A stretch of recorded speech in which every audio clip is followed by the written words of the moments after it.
All 19 defendants facing charges related to efforts to overturn former President Trump's loss in the 2020 election there in Georgia have officially turned themselves in.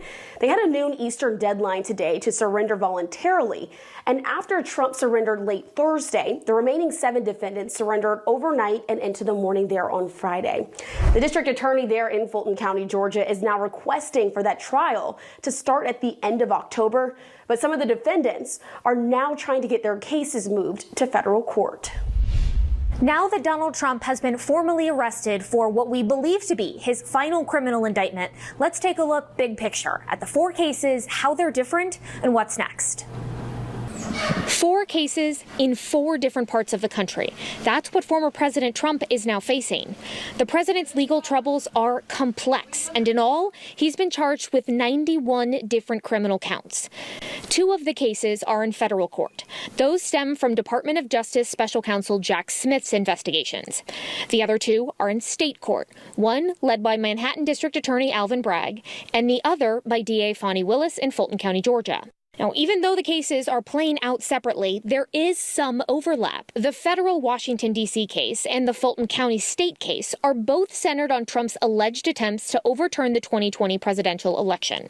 Lies by the defendant targeted at obstructing a bedrock function of the U.S. government, the nation's process of collecting, counting, and certifying the results of the presidential election.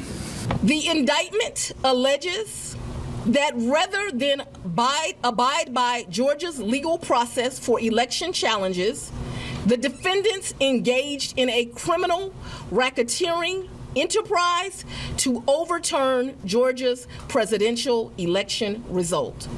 The 2 other cases are unrelated to 2020. In New York, Manhattan District Attorney Alvin Bragg filed a 34-count indictment against Trump for allegedly falsifying business records. Those charges stem from a hush money payment to Stormy Daniels. Trial is scheduled for March 2024. And in the federal case in Florida, Trump is facing 40 charges linked to alleged mishandling of classified documents and obstruction of justice for resisting calls to give those documents back. Trump has 2 co-defendants, Walt Nauta and Carlos de Oliveira, and trial is set for May 2024. We are likely to see numerous court filings and hearings as each one of these cases works its way toward trial. After each indictment, former President Trump denied any wrongdoing. Stephanie Liebergen, Scripps News, Washington.